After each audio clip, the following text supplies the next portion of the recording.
I'm Steve Adubato. It is my pleasure to introduce for the first time together Elaine Katz, who is Senior Vice President of Grants and Communications, Kessler Foundation, and Dr. John Deluca, Senior Vice President for Research at Kessler Foundation. Elaine, I don't want to assume that everyone knows what the foundation is and why its work is so important.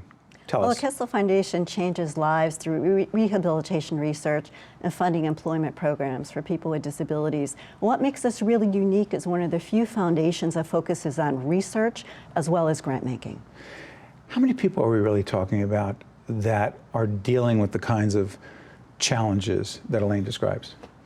Well, you know, people who are disabled are the biggest minority group in the country. You're talking about 56 million people who have some form of a disability. What kind are we talking about?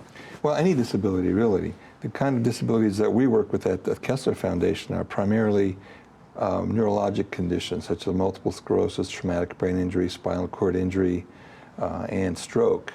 And so that's who we deal with in particular. But the disabled is a huge population. Elaine, the foundation created from what and why?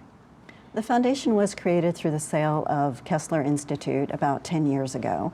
And it was really established to continue research in the area of disability. And at the same time, we started looking at how we can give back to the community and began our grant-making program. And through the years, we've expanded the grant-making both from New Jersey to a national focus. And in fact, the Caucus Educational Corporation is a recipient of the foundation's, one of the grants to further education in this area. Doctor, let's talk about some of the research that is most relevant to the community watching us right now on public television and FIOS. Talk about it. Give us an example of some of the research that is really relevant and people should know about.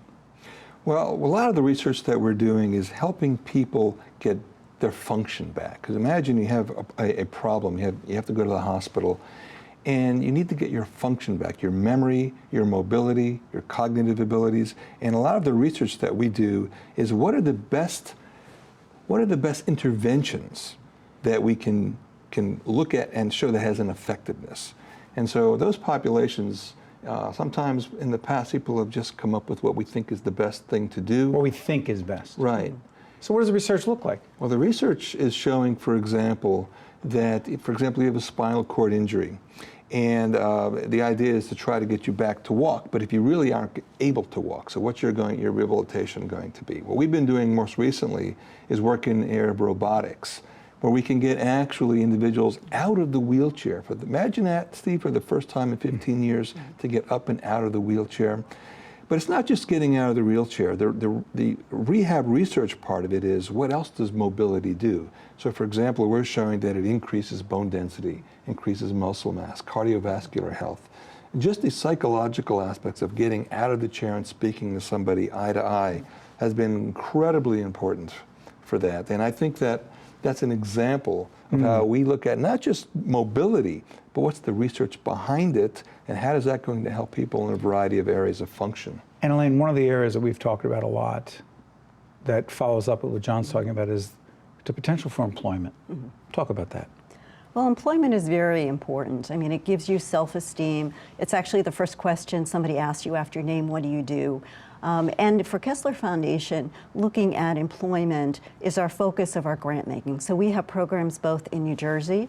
We're working with organizations, a community arts organization, Matheny, as well as Arts Unbound. And they're actually doing a whole new project where you can buy shares in somebody's art, similar to what they did in farming years ago. Where before the art is created, you buy a share, the income provides the artist, and then you can meet the artist.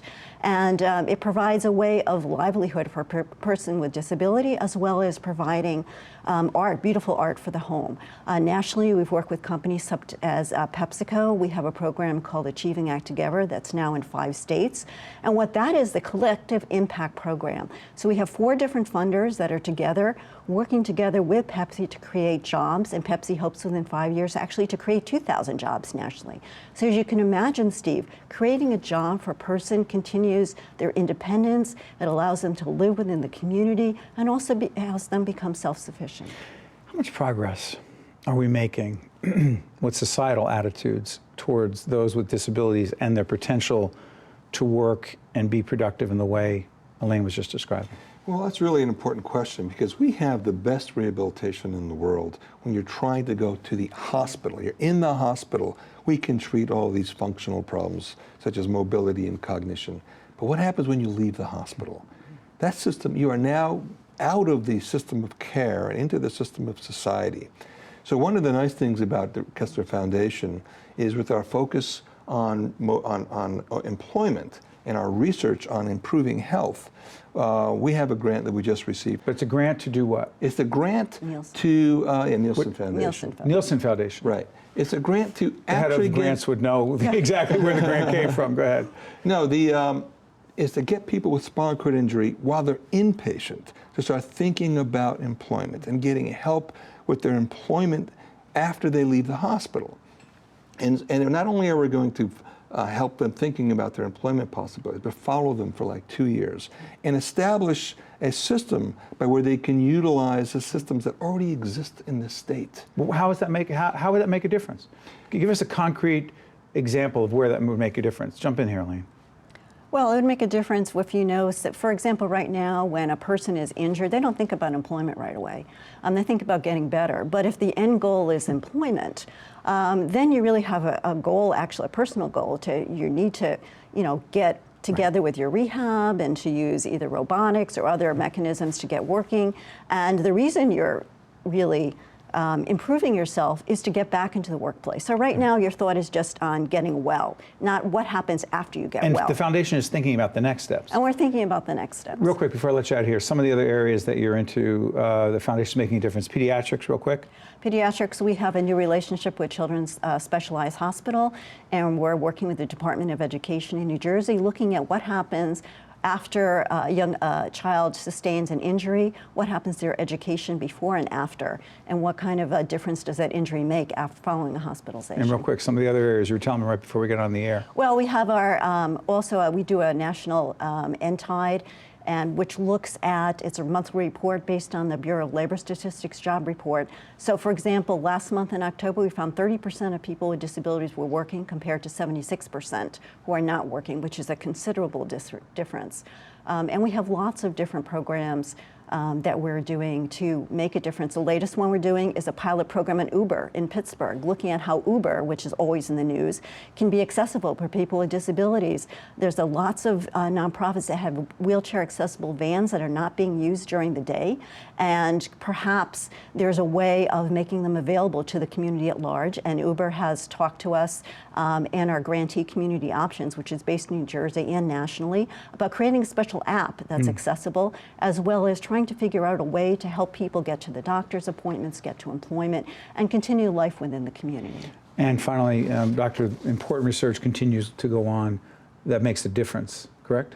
Absolutely. We're going to get people back, get their function back, we get them back into the community, we're going to get them off social supports, and we're going to be able to get them employed, be part of being part of their family and by the society again. And we can do that.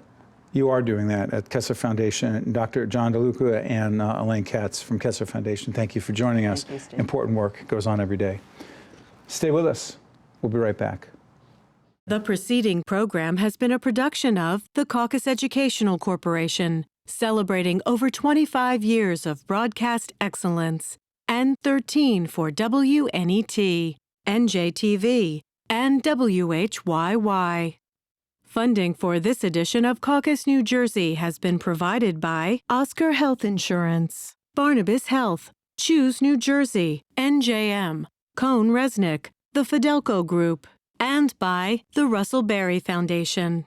Transportation provided by Airbrook Limousine, serving the metropolitan New York, New Jersey area. Caucus New Jersey has been produced in partnership with TriStar Studios.